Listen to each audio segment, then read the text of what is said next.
அருட்பெருஞ்சோதி அருட்பெருஞ்சோதி தனிப்பெரும் கருணை அருட்பெருஞ்சோதி. எல்லா உயிர்களும் இன்புற்று வாழ்க, வள்ளல் மலரடி வாழ்க வாழ்க, கொல்லா விரதம் குவளை எல்லாம் ஓங்குக, நல்லோர் நினைத்த நலம் பெறுக, நன்றி நினைத்த எல்லோரும் வாழ்க இசைந்து.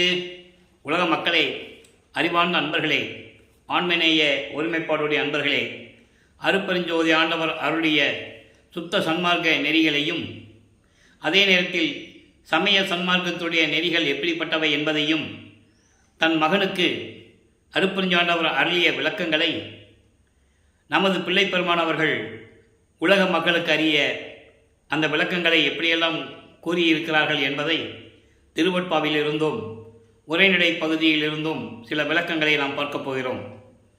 சுத்த சன்மார்க்குடைய நெறிகளுக்கும் சமய சன்மார்க்குடைய நெறிகளுக்கும் உள்ள வேறுபாடுகள், இந்த பிரபஞ்சம் தோன்றிய காலத்திலிருந்தே சமய சன்மார்க்கத்தை தோற்றுவித்தவர்கள் யார் யார் என்பதையும், அவர்களுடைய அந்த சமயங்கள் மதங்கள் மார்க்குடைய தலைவர்கள் எப்படிப்பட்டவர்கள் என்பதையும் இன்றைய பதிவிலே நாம் விளக்கமாக பார்க்க போகிறோம். கவனமாக கேளுங்கள். சுத்த சன்மார்க்கத்தின் தனி தலைமைப்பதி. சுத்த சன்மார்க்கத்தின் தனி தலைமைப்பதி என்பது சுத்த சன்மார்க்கத்தினுடைய தலைவனாகிய அருட்பெருஞ்சோதி ஆண்டவர் கூறிய சுத்த சன்மார்க்கத்தினுடைய நிலைகள் என்ன என்பதை வல்லப்பெருமானவருக்கு அருளிய நிலைகளை பார்க்க போகிறோம். சுத்த சன்மார்க்கம் ஒன்றுதான் எல்லா நிலைகளுக்கும், சுத்த சன்மார்க்கம் ஒன்றுதான் எல்லா நிலைகளையும் அடையக்கூடிய ஒரு நிலை. எல்லா நிலைகளும் கைகூடும். அதே நேரத்தில் என்றும் சாகாத நிலையை பெற்று சர்வசித்தி வல்லமும் பெறலாம். அதாவது சுத்த சன்மார்க்க நெறிகளை பின்பற்றினால் எல்லா வல்லமைகளை பெற்று சாகாத நிலை என்ற ஒரு நிலையை கூட நாம் பெற்றுவிடலாம். மற்றைய சமயங்கள் மதங்கள் மார்க்கங்கள் எல்லாம் இந்த நிலைகளை அடையக்கூடியவை அல்ல. அதனால்தான் சுத்த சன்மார்க்க நெறிகளை தன் தந்தையிடம் பெற்றிருந்த விளக்கங்களை, தன் தந்தையிடமிருந்து பெற்றிருந்த அந்த விளக்கங்களை உலக மக்களுக்கு அறிவிப்பதற்காகத்தான் நமது பிள்ளை பெருமானவர்கள் ஒரு தாயின் வழியாக இந்த பூலகிற்கு வருவிக்க உற்றார். அந்த நிலைகளை பார்த்து கொண்டிருக்கிறோம். சமயங்கள் மதங்கள் மார்க்கங்கள் இவைகளில் கூறப்பட்ட நெறிகளை பின்பற்றியவர்கள் சுத்த சன்மார்க்கிகள்.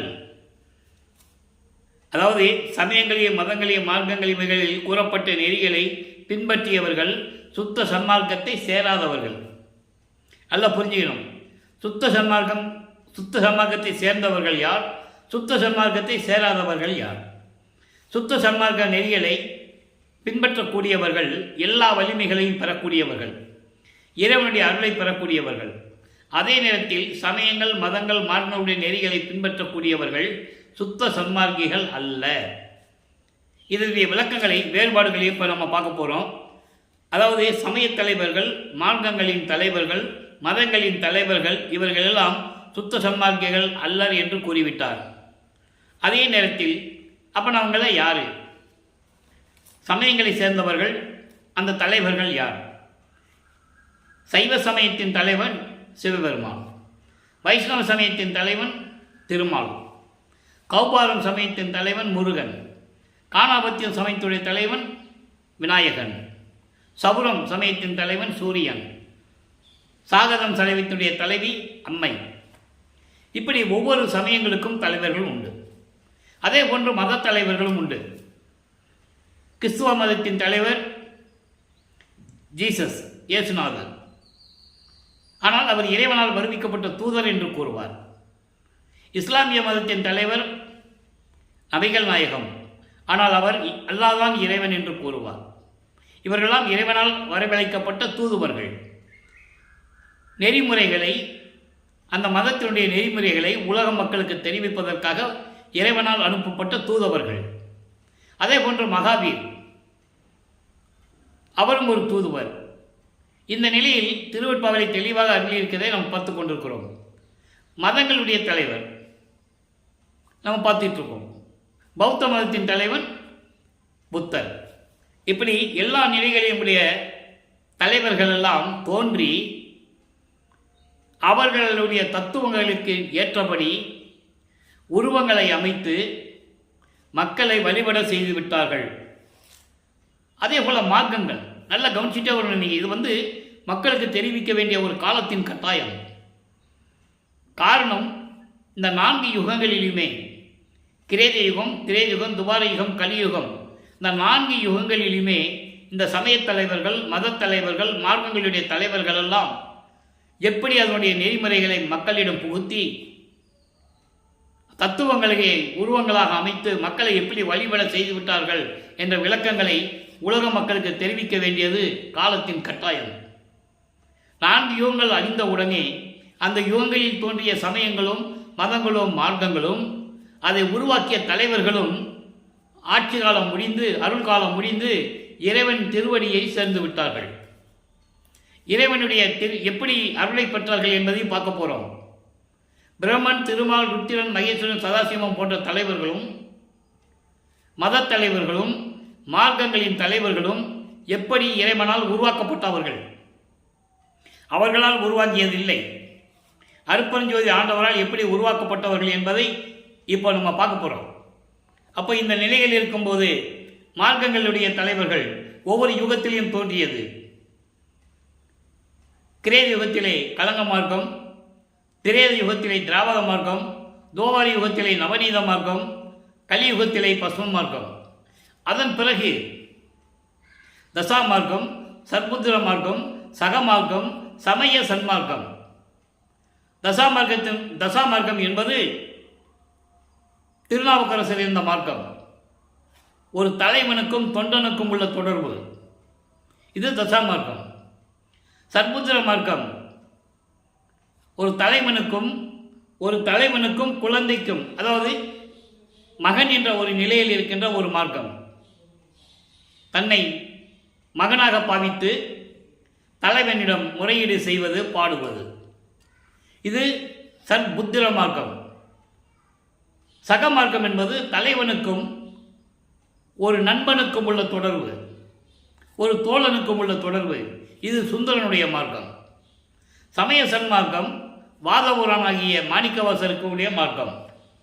ஒரு தலைவனுக்கும் அடியானுக்கும், இறைவனால் ஆட்கொள்ளப்பட்ட அடியான், ஒரு அடியனுக்கும் ஒரு தலைவனுக்கும் உள்ள தொடர்பு.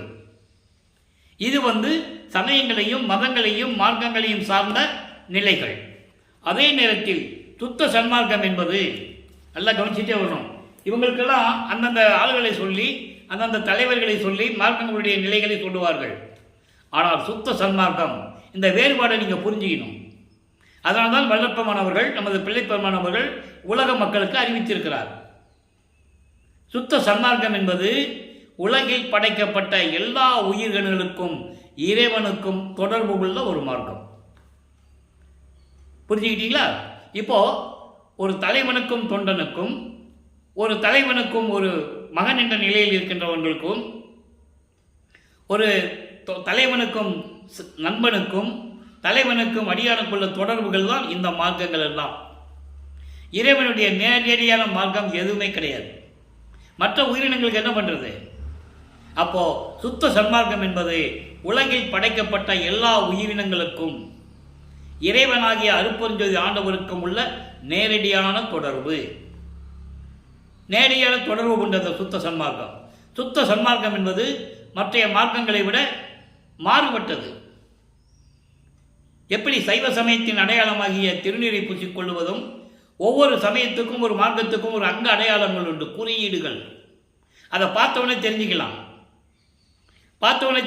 இவர் இந்த சமயத்தை சார்ந்தவர், இவர் இந்த மதத்தை சார்ந்தவர், இவர் இந்த மார்க்கத்தை சார்ந்தவர் என்று உருவங்களை பார்த்தே தெரிந்து கொள்ளலாம்.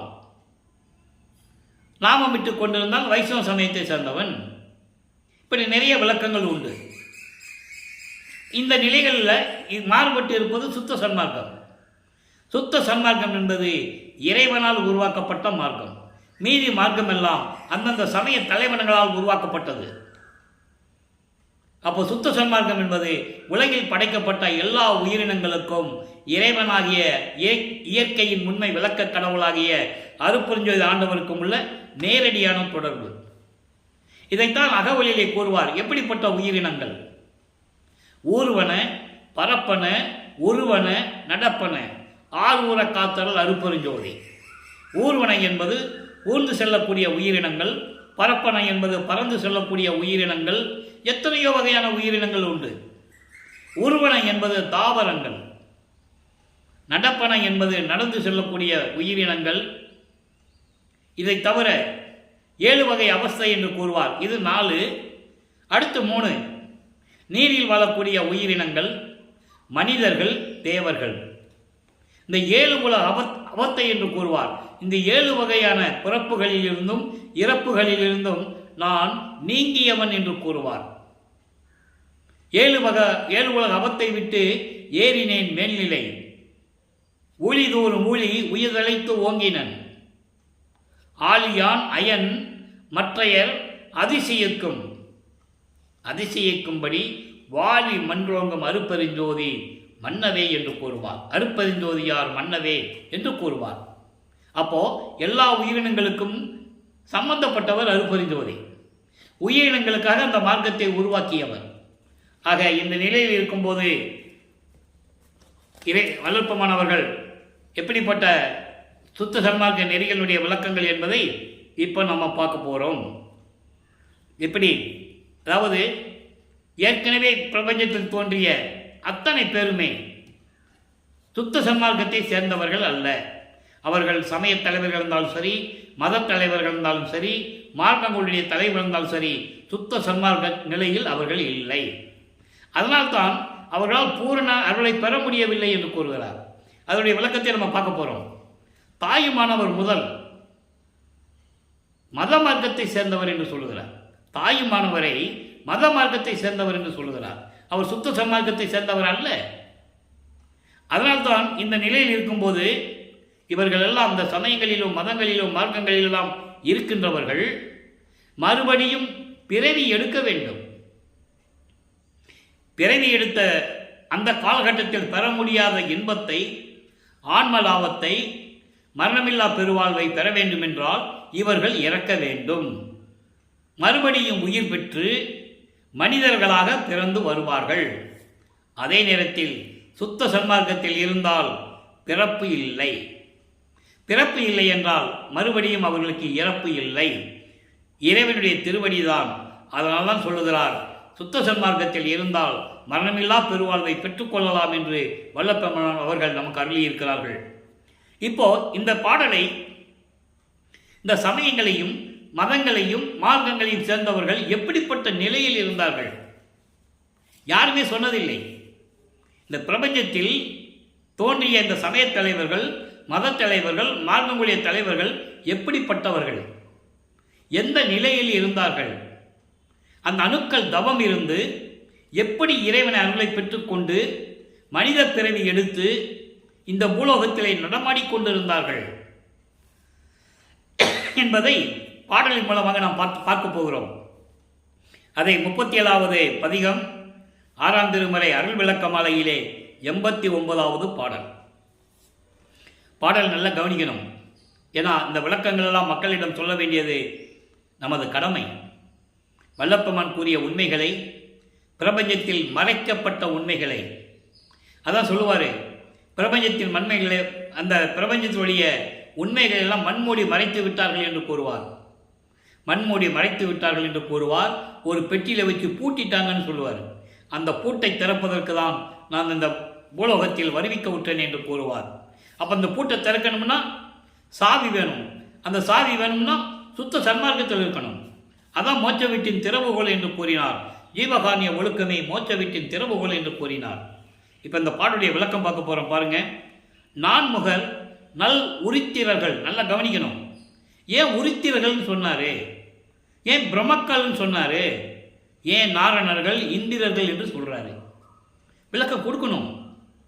அப்போது அவங்களுடைய ஆயுள் காலம் இருக்கிறதே, அந்த ஆயுள் காலத்தில் பல தடவை பிறந்து, பல தடவை இறந்து, பல தடவை பிறந்து, பிறந்து இறந்து, பிறந்து இறந்து அவதாரம் எடுத்தவர்கள்.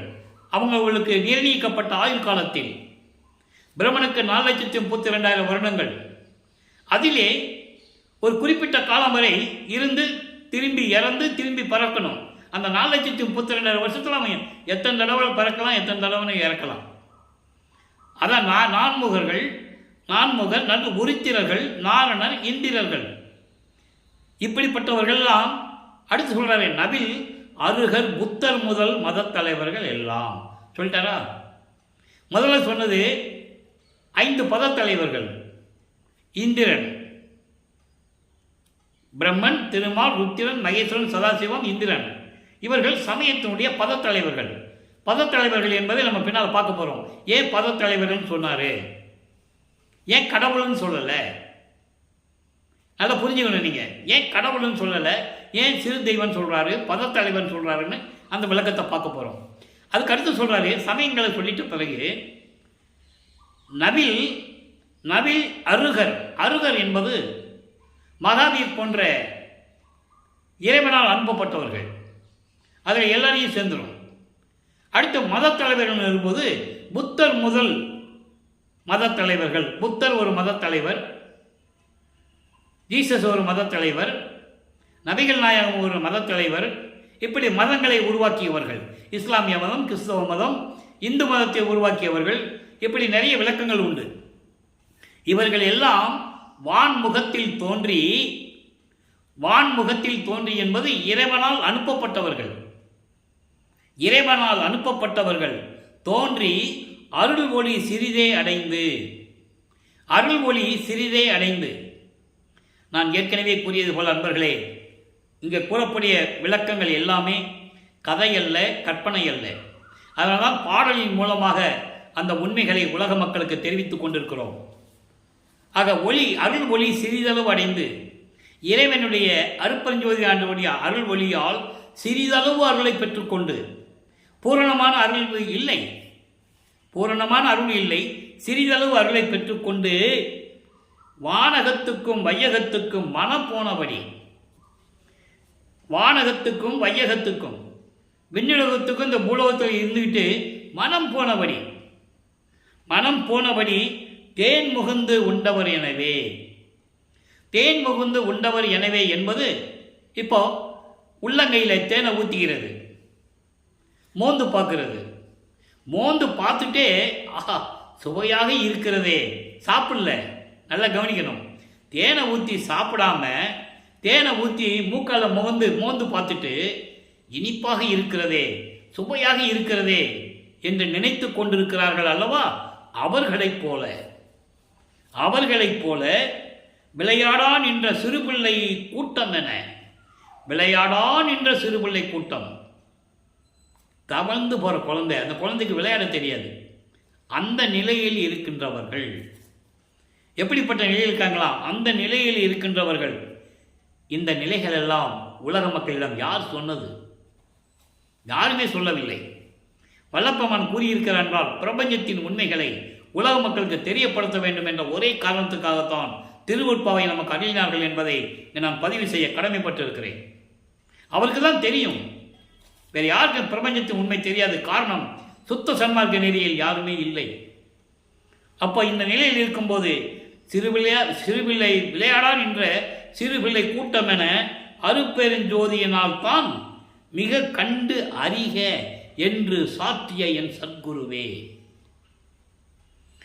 வல்லப்பமன் அவர்கள் இந்த பூலோகத்தில் ஒரு தாயின் வழியாக வருவிக்க உற்று 51 ஆண்டுகள் வரையும் தான் யாரையும் குருவாக ஏற்றுக்கொள்ளவில்லை.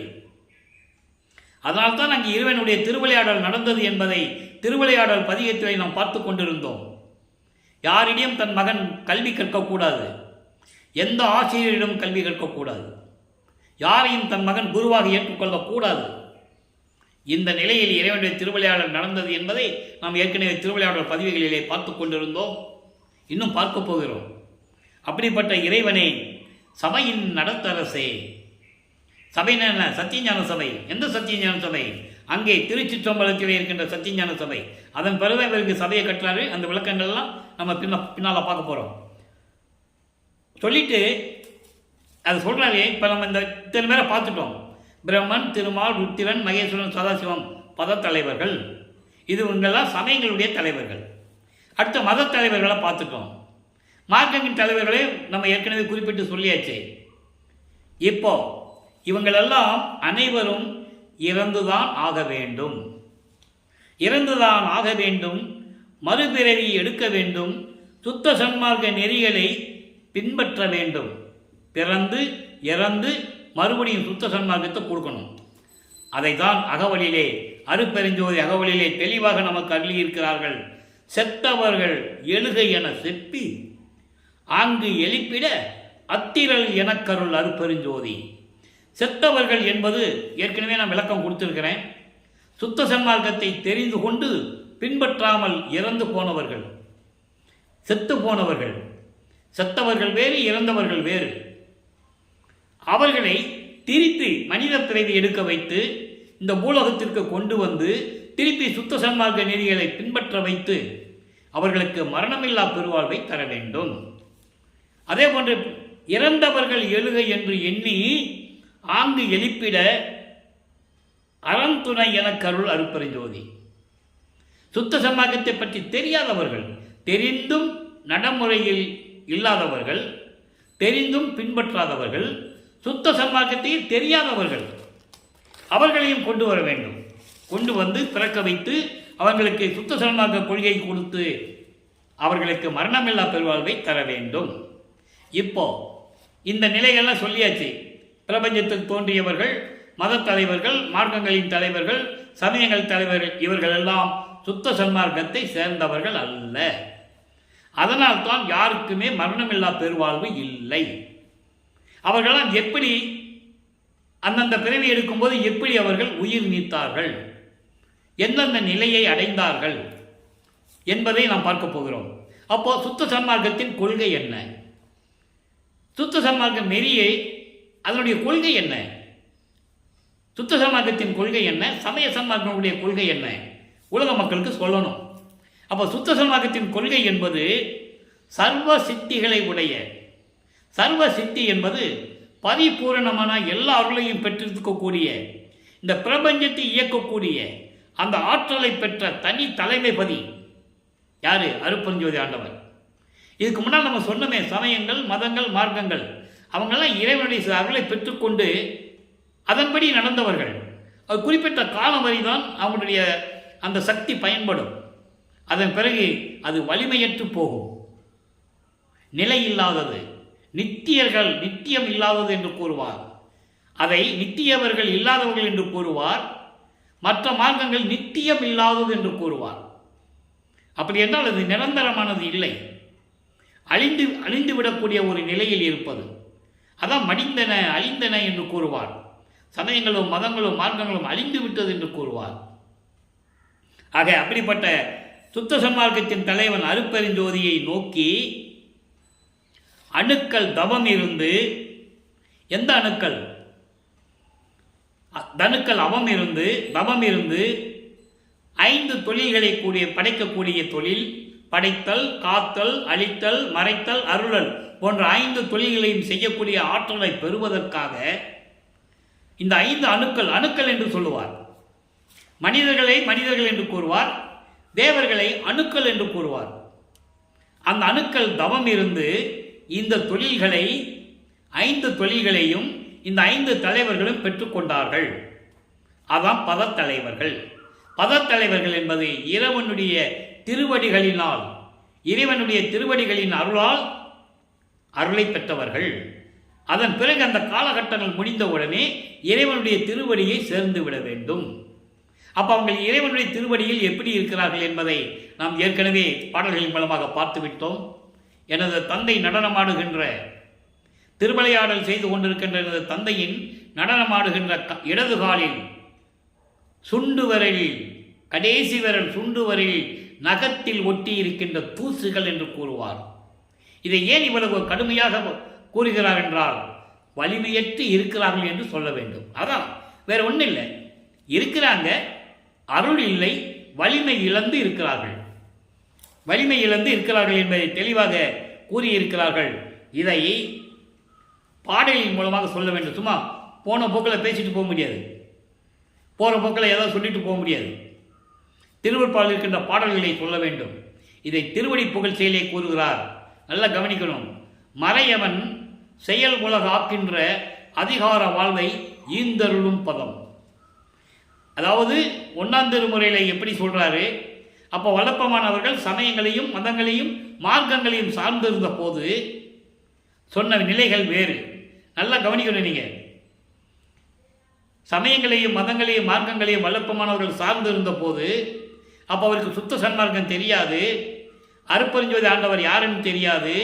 ஆனால் ஓரளவுக்கு இறைவனிடம் ஞானத்தை பெற்ற பிறகு, 9வது ஆண்டில் இறைவன் வந்து ஆட்கொண்ட பிறகு, ஞானத்தை பெற்ற பிறகு அந்த நடைமுறைகளை பாடலின் மூலமாக கூறுகிறார். திருவடி புகழ்ச்சி. அப்போ சொன்னதுக்கும் 6ஆம் திருமுறைக்கு வரும்போது அருட்பெருஞ்சோதி அகவலில் சொன்ன வேறுபாடுகளுக்கும் நம்ம இப்போ பார்க்க போகிறோம். நீங்கள் புரிஞ்சுக்கணும். அதுக்காக தான் நமக்கு திருவருட்பாவை அருளியது. மறையவன் செயல் உலகம் ஆக்கின்ற அதிகார வாழ்வை ஈந்தருளும் பதம். மறையவன் என்பது பிரம்மன். பிரம்மனை படைத்து அவனுக்கு உலகத்தை கொடுத்து படைக்கும் தொழிலை கொடுத்து இந்த பிரபஞ்சத்தை இயக்குவாயாக என்று கூறியது இறைவனுடைய திருவடி. இது 1ஆம் திருமுறையில் சொன்னது. இது அப்படியே 6ஆம் திருமுறைக்கு வரும்போது சிருட்டி தலைவரை சிருட்டி அண்டங்களை அருள்திறல் வகுத்த அருட்பெருஞ்சோதி. அவர் பிள்ளைப்பெருமான்கள் வருவிக்க உற்று 32 ஆண்டுகளுக்கு பிறகுதான் இந்த பூலோகத்தில் உலாவிக் கொண்டிருந்த போது 32 ஆண்டுகளுக்கு பிறகுதான் சுத்த சன்மார்க்கத்தை பெறுகிறார். அப்பதான் அருட்பெருஞ்சோதின்னு சொல்லுவார்.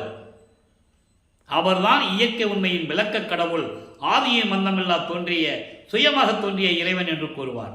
ஆக சமய தலைவர்களுக்கும் அவர்கள் இறைவனிடம் எப்படி அருளை பெற்றுக்கொண்டார்கள் என்பதற்கு இது ஒரு உதாரணம்.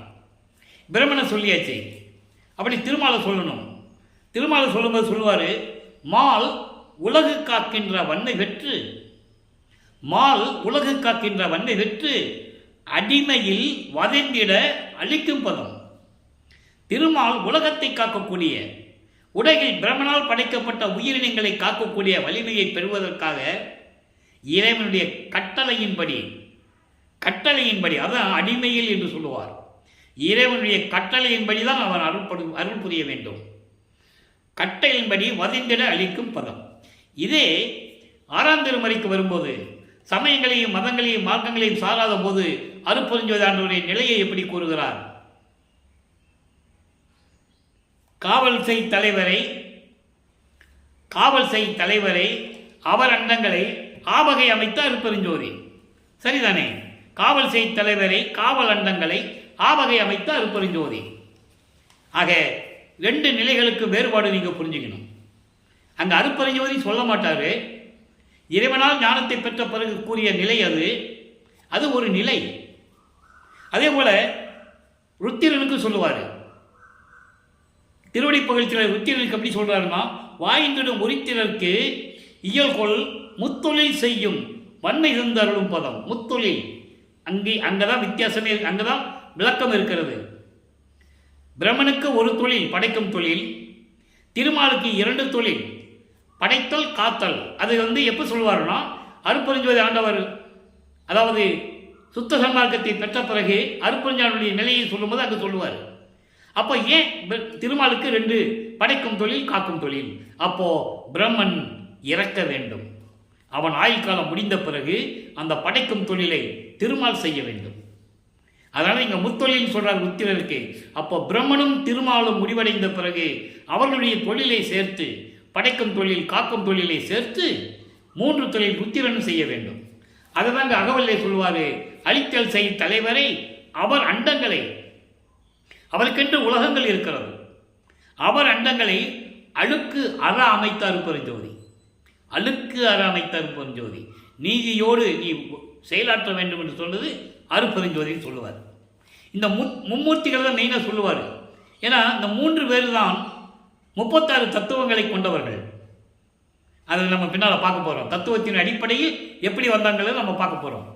36 தத்துவங்களில் 24 தத்துவம் பிரம்மனுக்குரியது, ஆன்ம தத்துவம் என்று பெயர், அது பிரம்ம தத்துவம். 7 தத்துவங்கள் விஷ்ணுக்குரியது, வித்யா தத்துவம். ஈஸ்வர தத்துவம், சிவ தத்துவம் என்று கூறுவார். 5 தத்துவங்கள். அப்போ மகேஸ்வரனுக்கும் சதாசிவனுக்கும் இவருடைய உட்பிரிவுகளாகிய தத்துவிகளை சேர்ந்தவர்கள் அவர்கள். இவர்களெல்லாம் தத்துவத்தின் கூட்டங்கள், தத்துவங்களின் தலைவர்கள். அப்போ இந்த பிரம்மனும் திருமாலும் ருத்திரன் இந்த 3 பேர்களால் ஏற்படுத்திய, நல்லா கவனிக்கணும், இவங்க 3 பேர் செஞ்சதுதான் ஏற்படுத்திய தத்துவ சித்தி கற்பனைகளாகிய சமய மத மார்க்கங்களை உண்டாக்கி எப்படி சொல்லிட்டேன்னா தத்துவம் சொன்னேன்ல, இந்த மூணு பேர் சேர்ந்து தத்துவ சித்திகளை கற்பனைகளாக உருவாக்கி சமயங்களையும் மதங்களையும் மார்க்கங்களையும் உண்டாக்கி அவர்களையே கர்த்தாக்களாக வணங்க செய்து தவம் இருந்து இவர்கள் அருட்பெருஞ்சோதி ஆண்டவரிடம் அருளை சிறிதளவு பெற்றுக் கொண்டவர்கள். பூரண அருளை பெற்றவர்கள் அல்ல. இதை சொல்ல வேண்டும் உலக மக்களிடம். சொல்லுவதற்கு யாரு தைரியம் வந்தது? யார் உறுதியாக கூறினார்கள்? நமது பிள்ளைப்பெருமான் அவர்கள் தான் கூறினார்கள். யாருக்குமே தெரியாது. கலியுகம் 1900 ஆண்டுகளிலே முடிவடைகிறது. அப்போ அதற்கு பிறகு உயிரினங்களை படைத்தது யார்? இந்த பிரபஞ்சத்தை இயக்குவது யார்? உலக மக்களுக்கு சொல்லணும் இல்லை? அதை தான் வல்லப்பெருமான் கூறுகிறார். தன் தந்தையால் உருவாக்கப்பட்டவர்களுடைய அருள் காலம் முடிந்த பிறகு எல்லா தொழிலை செய்யக்கூடிய அருள்களை எல்லாம் எனக்கு கொடுத்தார், எனது தந்தை எனக்கு கொடுத்தார் என்று பிள்ளைப்பெருமான் சொல்லுவார். அப்போ 1874 ஆண்டு 30/1/1874 இறைவன் ஆன பிறகு, அருட்பெருஞ்சோதி ஆண்ட பிறகு இந்த உலகத்தை இயக்குவது யார்? வல்லப்பெருமான் அவர்கள். எனக்கு தெரியும் தெளிவாக. அதனால்தான் என்னை படைத்தவன் வல்லப்பெருமான் என்று கூறுவேன். பிரம்மனை படைத்தது ஒரு காலம், அந்த 4 யுகங்களிலுமே நடந்தது. இப்போ படித்தது யார்? அழகாக பாடல்களை விளக்கமாக சொல்லியிருக்கிறார்கள். எல்லா விளக்கங்களும் திருவருட்பாவிலே உண்டு. ஆக்கி முதல் தொழிலாம்போர் 5 தேக்கி அமுது நீ செய் என்றான், தூக்கி எடுத்தான் அணைத்தான், இரவாத தேகம் கொடுத்தான், சிற்றம் வளர்த்தான் என்கோ என்று சொல்லுவார். அப்ப 5 தொழில்களையும் ஒட்டுமொத்தமாக எனக்கே கொடுத்தான் இறைவன், நான் தான் செய்து கொண்டிருக்கிறேன் என்று கூறுவார். வருவித்த வண்ணமும் நானே, இந்த மாநிலத்தை செய்யும் வண்ணமும் நானே, உலக மக்களை நான் இதுக்காகத்தான் வருவிக்க விட்டேன் என்று கூறுவார். ஆக இப்படி ஆகையினால் இவர்கள் சர்வ சித்தியுடைய கடவுளாகிய அருட்பெருஞ்சோதி ஆண்டவரின் அருள் தரத்திற்கு கோடான கோடி பங்கு கீழ்நிலையில் இருக்கிறார்கள், கீழ்த்தரத்தில் இருக்கிறார்கள் என்று கூறுவார். அவ்வளவுதான் அவங்களுடைய தரம், அவங்களுடைய அவங்கள் நிலை. அப்ப கீழ்த்தரத்தில் இருக்கிறார்கள். ஆகவே இந்த சமய தேவர்களை வழிபாடு செய்ய வேண்டிய அவசியம் இல்லை. அன்றரை இவங்களை வணங்க வேண்டிய அவசியம் இல்லை என்று கூறுகிறார். ஏன்னா சுத்த சன்மார்க்கத்தின் தலைவன் அருட்பெருஞ்சாண்டவர் சுத்த சன்மார்க்க காலத்தில் இறைவனாக இருந்து கொண்டிருக்கிறார். பிரபஞ்சத்தை நாங்கள் இயக்கிக் கொண்டிருக்கிறோம். பிறகு ஏன் அவர்களை வணங்க வேண்டும்? தேவையில்லை. ஏன் மக்கள் வணங்கி கொண்டிருக்கிறார்கள்? காலங்காலமாக அவர்கள் மனதிலே அந்த விதையை ஊன்றி இரத்தத்திலே ஊறி அதை விட முடியாமல் தவித்துக் கொண்டிருக்கிறார்கள் என்று கூறுகிறார். அந்த நிலையும் நம்ம பார்க்க போகிறோம். ஏற்கனவே அன்பர்களை இங்கே கூறப்படுகிற கருத்துக்கள் அத்தனையுமே சொந்த கருத்துக்கள் இல்லை, சொந்த விளக்கங்கள் இல்லை. நான் ஏற்கனவே 5 ஆண்டுகளாக திருவருட்பாவுடைய விளக்கங்களை கூறிக்கொண்டு வருகிறேன். இறைவனால் அருளப்பட்டு இறைவனால் ஆட்கொள்ளப்பட்டு அந்த தயவையும் கருணையினால் தான் விளக்கத்தை கூறிக்கொண்டிருக்கிறேன். அதனால தான் இந்த விளக்கங்களை உறுதியாக கூற முடியும். என்னால் இல்லை என்றால் கூற முடியாது. ஏன்னா ஆதாரங்கள் உண்டு, இறைவன் கொடுத்த ஆதாரங்கள் உண்டு. அப்போ இந்த நிலையில் இருக்கும்போது இத்தனை மேலே சொன்ன இந்த சமய தேவர்கள், இவர்களை சமய தேவர்கள் என்று கூறுகிறார். கடவுள்கள் என்று சொல்லவே இல்லை. சமய இந்த தேவர்கள் எல்லாம் அற்ப சித்தியை பெற்று அகமகிழ்ந்து, ஆகா நம்ம அருளை பெற்றுக் கொண்டோம் என்று அகமகிழ்ந்து ஆணவத்தோடு இருந்து கொண்டு சுத்த சன்மார்க்கம் தெரியாமல் அதற்கு மேலே சென்று பூரணமான சித்தியை அடைய முடியாமல் தடைபெற்று நின்று கொண்டிருக்கிறார்கள். அதனால தான் சத்தியஞான சபைகள் அவங்க போக முடியாதுன்னு சொல்றாரு. என்ன அற்புதமான நிகழ்வுகள்லாம் நம்ம பார்த்துருக்கோம் தெரியுமா? திருவிளையாடல் பதிவில் நம்ம பார்த்துருக்கோம். இவர் சுத்த சன்மார்க்கம் வாங்குறதுக்காக பறந்து போயிட்டு இருக்கிறாரு. அங்கெல்லாம் தேவர்கள் பிரம்மன் திருமால நின்றுட்டு இருக்காங்க. இவர் போறாரு, முதல்ல போறாரு. அவருக்கு அப்போ வருவிக்க விட்டு 33 ஆண்டுகள் ஆகுது. வல்லப்பெருமானுக்கு வயது இல்லை. அவர் ஒவ்வொரு யுகத்திலையும் இருந்தவர். அதனால் வருவிக்கோட்டு ஆண்டில் இருந்து என்று சொல்ல வேண்டும். நிற்கிறாரு, ஒரே கூட்டமாக இருக்கு. என்னன்னு கேட்குறாரு தேவர்கள், ஐயா நாங்கள் உள்ள வர்றதுக்கு எங்களுக்கு தகுதி கிடையாது, நீங்கள் போங்க, உங்களுக்காக தான் அந்த விழா கோலம் காத்து கொண்டு இருக்கிறது, நீங்கள் போங்கன்னு சொல்லுவாங்க. அது பாடலெல்லாம் உண்டு, அந்த விளக்கங்களை பார்த்துட்டோம். இது ஏன் சொல்ல வேண்டிய காலத்தின் கட்டாயம் என்றால் சுத்த சன்மார்க்கம் பெற்றால்தான் அங்கே சத்தியஞான சபைக்குள் உள்ள போக முடியும். பிரம்மன் திருமால் போன்ற தேவர்களுக்கு அந்த நிலைதான் என்றால் மனிதர்கள் எம்மாத்திரம். அதனால்தான் அந்த சத்தியஞான சபையை பூலோகத்தில் இங்கே வடலூரிலே நிறுவி புலையும் கொலையும் தவித்தவர்கள் மட்டும் உள்ளே புகுதல் வேண்டும் என்று சொன்னார். உயிர்களை கொலை செய்தது, மாமிசம் சாப்பிடுவது, இந்த நிலையை விட்டவர்கள் தான் சத்தியஞான சபைக்குள்ள போகணும். அப்ப இந்த நிலையில் இருக்கும்போது தடைபட்டு கொண்டு நிற்கிறார்கள் அவர்கள். அதனால் சர்வ வல்லவம் படித்த கடவுள் ஒருவர் உண்டு என்றும் அவர்தான் அருப்பெருஞ்சோதி ஆண்டவர் என்றும் அறிந்தும் உணர்ந்தும் உண்மையான அன்பால் வழிபட்டு இறைவன் மீது காதல் கொள்ள வேண்டும். காதல் கொள்ள வேண்டும், அளவில்லாத காதல் கொள்ள வேண்டும். அப்படியெல்லாம் வழிபட்டு பரிபூர்ணமான அருளை பெறுவதுதான் சுத்த சன்மார்க்க கொள்கை. இப்போ சுத்த சன்மார்க்க கொள்கை சொல்வதற்கு இவ்வளவு விளக்கம் தரணும். ஏன்னா இதற்கு முன்னால் எப்படி இருந்தாங்கன்னு சொல்லணும், இல்லை அவங்களுடைய நிலை என்னன்னு மக்களுக்கு சொல்லணும்.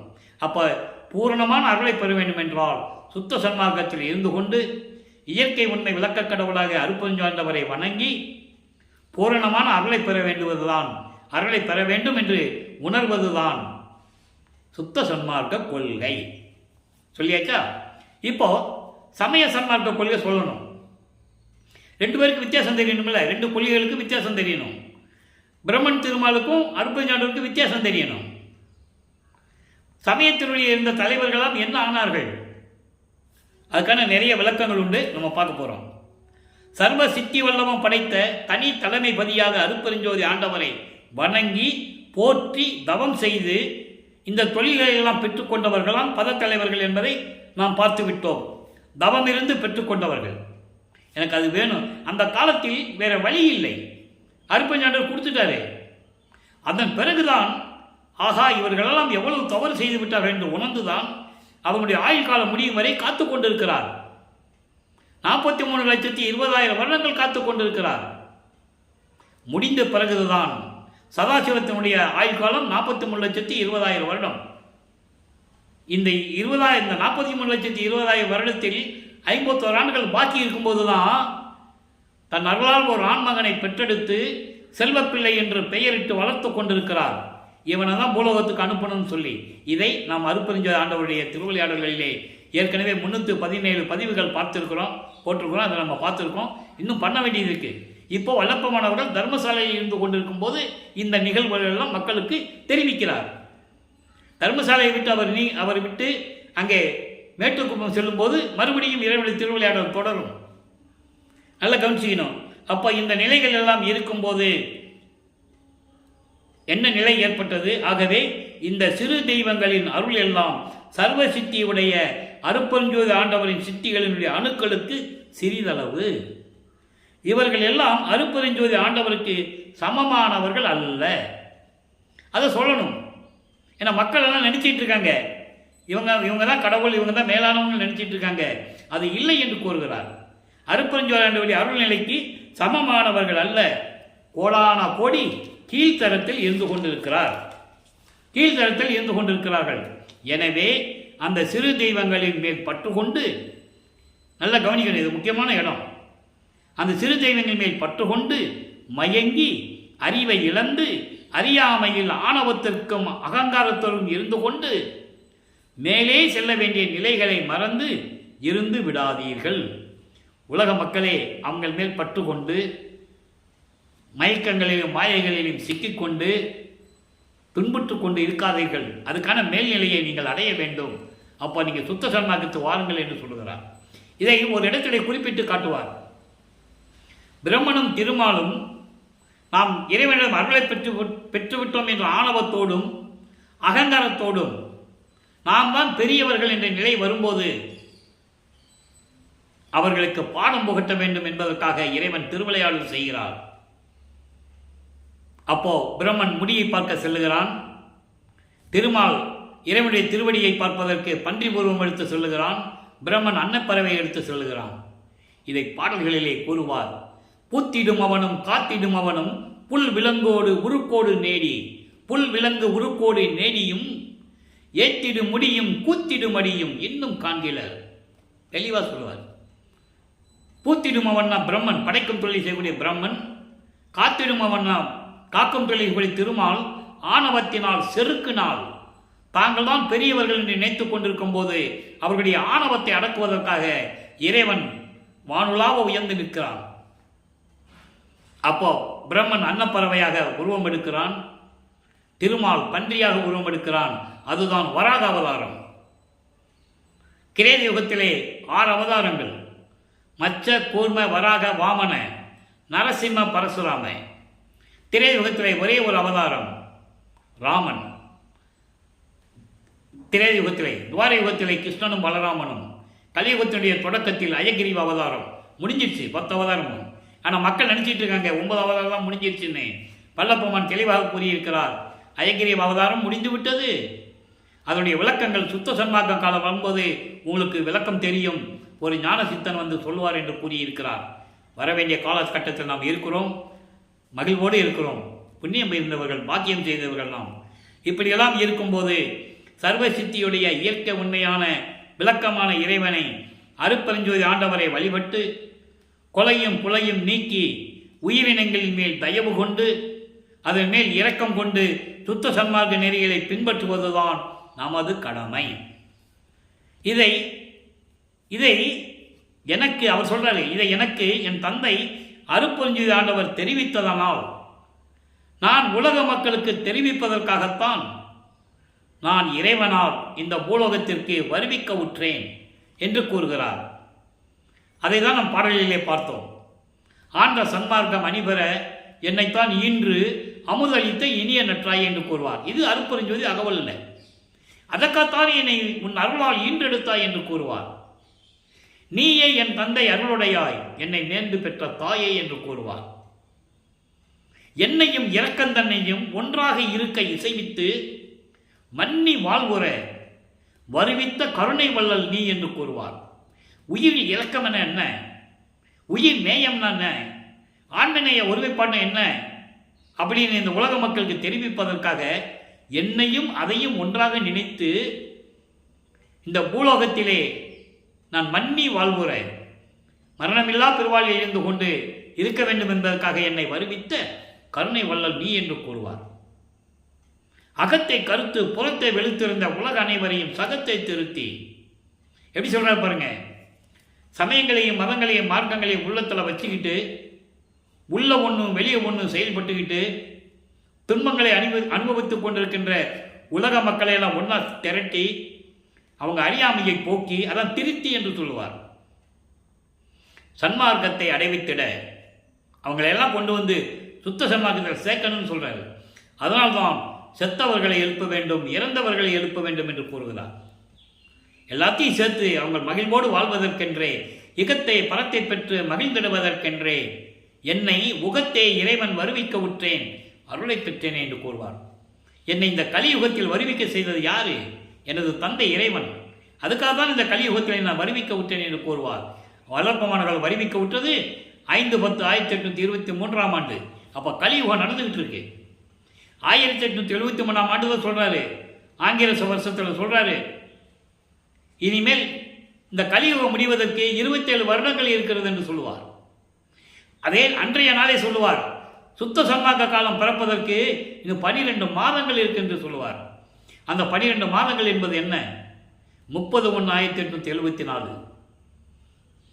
அவர் சொன்னதுக்கும் இந்த 12 மாதங்கள் கழித்து 30/1/1874 இரவு 12 மணிக்கு இறைவன் வந்து இவரோட கலந்து அருட்பெருஞ்சோதி ஆண்டவராகிறார். அந்த நிலைகளை நாம் விளக்கமாக பார்த்து கொண்டிருக்கிறோம். இப்போ பதத்தலைவர்கள் அனைவரும் பிறந்து இறந்து மீண்டும் பிறவி எடுக்க வேண்டும். பிரம்மன் திருமால் யாராக இருந்தாலும் சரி. அதனால தான் திருமாலுக்கு 10 அவதாரம் கொடுத்த பிறகு ஒரு அவதாரத்தில் பிறக்க வேண்டும், அந்த காரணம் காரியங்கள் முடிந்தவுடனே இறக்க வேண்டும், மறுபடியும் பிறவி எடுக்க வேண்டும். அப்படியே அந்த உடம்பை வைத்துக் கொண்டு அவனை வாழ முடியாது. நிறைய உதாரணங்கள் உண்டு, நாம் பார்த்திருக்கிறோம். புராணங்களிலே உண்டு. இது யாரும் மறுக்க முடியாது, மறைக்கவும் முடியாது. புராணங்களிலே உண்டு. மச்ச அவதாரம் எடுத்த பிறகு கூர்ம அவதாரம் எடுக்கணும். அப்போ மச்ச அவதாரத்தை எடுக்கும்போது அந்த உருவத்தை நீக்கணும். கூர்ம அவதாரம் ஆமை. அதுக்கடுத்து வராக அவதாரம் எடுக்கணும். அதுக்கடுத்து வாமன அவதாரம் எடுக்கணும், நரசிம்ம அவதாரம் எடுக்கணும், பரசுராம அவதாரம் எடுக்கணும். அடுத்து ராமர் அவதாரம் எடுக்கணும். ராமர் அவதாரம் எடுத்து அந்த அவதாரம் முடிந்தவுடனே சராயு நதியிலே மூழ்கி போக வேண்டும். சராய நதியிலே மூழ்கி போகிறார் ராமன். உடம்பை இந்த பூலோகத்தில் விட்டு போக முடியாது. நல்லா புரிஞ்சுக்கணும். அதுக்கப்புறம் கிருஷ்ணா அதே மாதிரி தான் ஒரு வேடன் கையால் துவார யுகத்திலே பாரத போர் முடிந்தவுடனே ஒரு வேடவன் கையால் இறக்க வேண்டும். இறந்து அந்த உடம்பை இந்த பூமியில் போட்டுவிட்டு தான் செல்ல வேண்டும். இந்த பூலோகத்தில் பிறந்தவர்கள் அத்தனை பேருமே அப்படிதான். யாரும் ஜோதியாகவில்லை. வந்தார்கள், பிறந்தார்கள், அவர்கள் சமய தலைவர்களை வழிபட்டார்கள். சைவ சமயத்தை சேர்ந்தவர்கள் சிவபெருமானை வழிபட்டார்கள். வைஷ்ணவ சமயத்தை சேர்ந்தவர்கள் திருமாலை வழிபட்டார்கள்.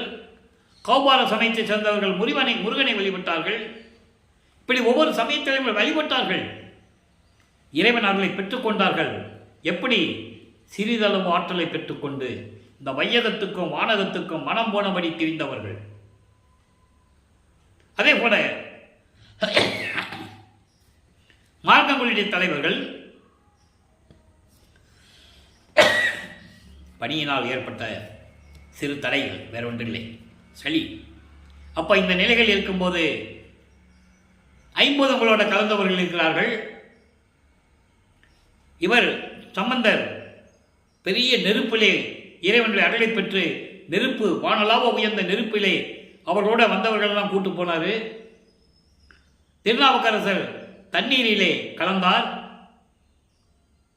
சுந்தரர் ஆகாய மார்க்கத்துக்கு போனார். மாணிக்கவாசகர் வாதபுரான் மாணிக்கவாசகர் காற்று வெளியாக வெட்ட வெளியில் கலந்து கொண்டார்.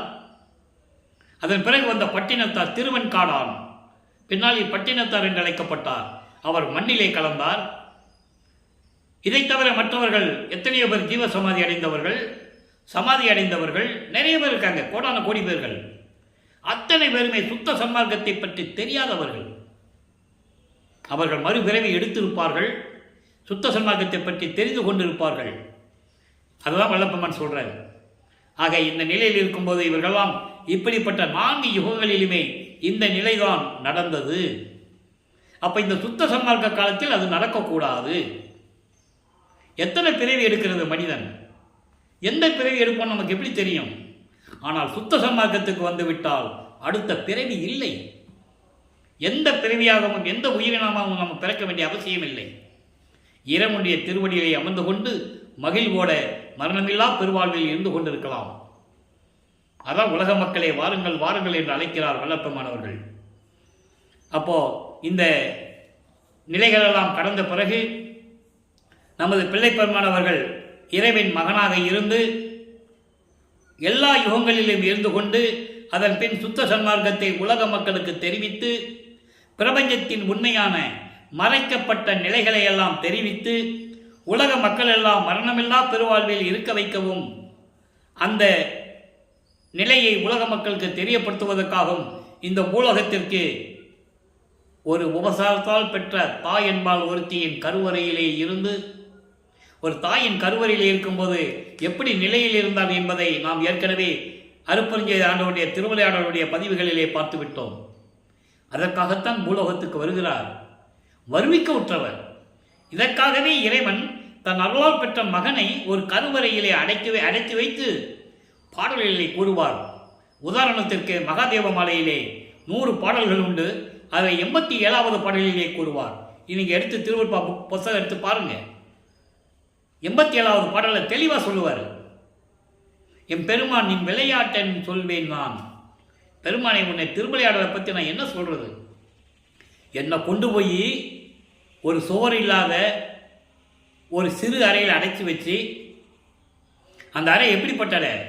மாமிசத்தாலையும் இரத்தங்களாலையும் சூழப்பட்ட அந்த அறையில் அடைக்கி வச்சு இந்த தத்துவ சேட்டைகளும் பிண்ட துரிசுகளும் காமம் குரோதம் லோமம் போன்ற இவர்களுக்கெல்லாம் என்னை சிக்க வச்சு ஏன் இப்படி என்னை அங்கே நிற்க வச்சு கொண்டு வந்த?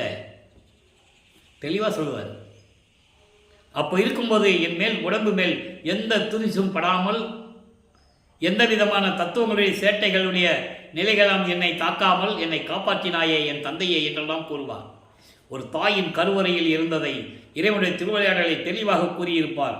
அப்படி வருவிக்க உற்று நமது பிள்ளைப்பெருமானவர்கள் இந்த பூலோகத்திற்கு வருவிக்க உற்று 51 ஆண்டுகள் இறைவனுடைய திருவிளையாடல்களினால், அருப்பெருஞ்சோதி ஆண்டவருடைய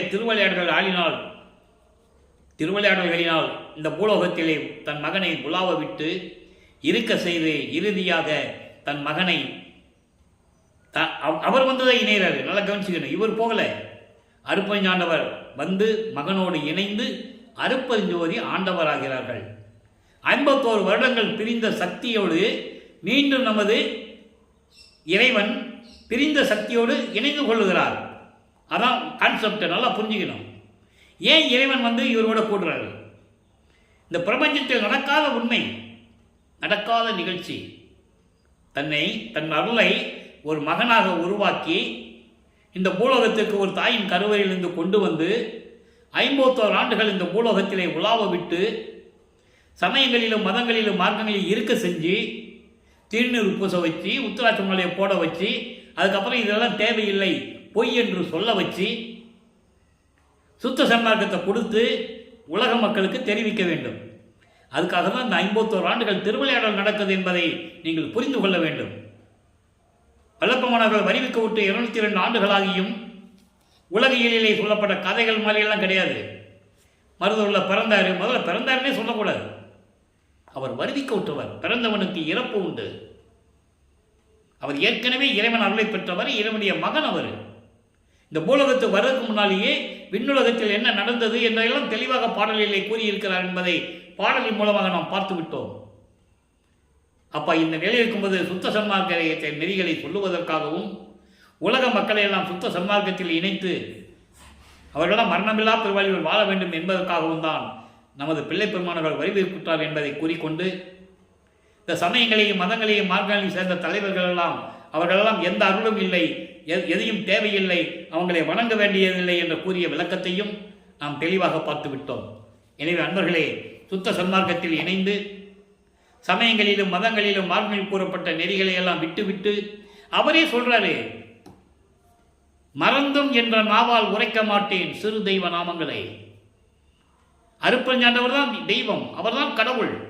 அதற்கு பின்னால் வந்தவங்களும் சிறு தெய்வங்கள். ஏன் சிறு தெய்வம் சொல்றாருன்னு யோசிக்கணும். இவர்கள் இறைவனுடைய அருளை பெற்றவர்கள். அணுக்கள் தவம் இருந்து இறைவனுடைய அருளை பெற்றவர்கள் தான் அவர்கள். அந்த காலம் முடிந்தவுடனே அருளை இழந்தவர்கள். அதே போல உயிரினங்களை கொள்ளக்கூடிய தெய்வங்கள் சிறு தெய்வங்கள், அதுவும் சிறு தெய்வங்கள் தான். அவங்களையும் கும்பிடக்கூடாது. ஆக சுத்த சன்மார்க்க நெறி என்பது ஒரே இறைவன் அருப்பெருஞ்சோதி ஆண்டவர். அவர் ஜோதி வடிவில் இருக்கிறார். அவரை தான் வழிபட வேண்டும். அவர் உருவாக்கிய மந்திரம் அருப்பெருஞ்சோதி அருப்பெருஞ்சோதி தனிப்பெருங்கருணை அருப்பெருஞ்சோதி. இதுதான் மகா மந்திரம். சமயங்களையும் மதங்களையும் மார்க்கங்களையும் சார்ந்தவர்கள் அவர்கள் தலைக்கு ஏற்றபடி அவர்களுடைய உருவத்துக்கு ஏற்றபடி மந்திரங்களை சொல்லுவார்கள், தகுதிக்கு ஏற்றபடி. சைவ சமயத்தின் அடையாளமாகிய சிவபெருமானை ஓம் நமச்சிவாயா சிவாய நம சிவசிவா என்று போற்றி பாடுவார்கள். அது அவர்களுடைய நிலை. வைஷ்ணவ சமயத்தின் தலைவராகிய திருமாலை எத்தனையோ பெயர்கள் கொண்டு அழைப்பார்கள். அது அவர்களுடைய நிலை. இந்திரனை தனியாக வழிபடுவார்கள், பிரம்மனை வழிபடுவார்கள், அம்மனை வழிபடுவார்கள், முருகனை விநாயகனை வழிபடுவார்கள். அது ஒரு நிலை. சமயங்களையும் மதங்களையும் மார்க்கங்களையும் சார்ந்த நிலை, சர்வசக்தி கொண்ட நிலைகள் அல்ல என்பதை தெளிவாக பாடலில் நமக்கு கூறியிருக்கிறார்கள்.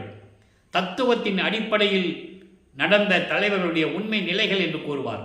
தத்துவத்தின் அடிப்படையில் வந்தவர்கள் என்று கூறுவார். தத்துவ சித்திகளை கொண்ட தெய்வங்கள் என்று கூறுவார். எனவே இயற்கை உண்மை விளக்க கடவுளாகிய அருப்பெருஞ்சோதியாண்டவரை வணங்கி சுத்த சன்மார்க்கத்தில் இணைந்து மரணமில்லா பெருவாழ்வில் நாம் வாழ வேண்டும். இறைவனுடைய அருளையும் செல்வங்களை எல்லாம் பெற்றுக்கொண்டு இந்த வையகத்திலே நீங்கள் வாழ வேண்டும். நோயற்ற வாழ்வில் நீங்கள் வாழ வேண்டும். இறைவன் அருளை பெற வேண்டும். அதற்காக நீங்கள் சுத்த சன்மார்க்கத்தில் மட்டும்தான் இருக்க வேண்டும். சுத்த சன்மார்க்கத்தில் இருந்து கொண்டு இறைவனுடைய அருளையும் செல்வங்களையெல்லாம் பெற்று நீங்கள் வாழ்வாங்கு வாழ வேண்டும் என்று இறைவனுடைய தயவாலையும் கருணையாலையும் வாழ்த்தி இந்த வள்ளலார் ஒளியன் விடைபெறுகிறேன்.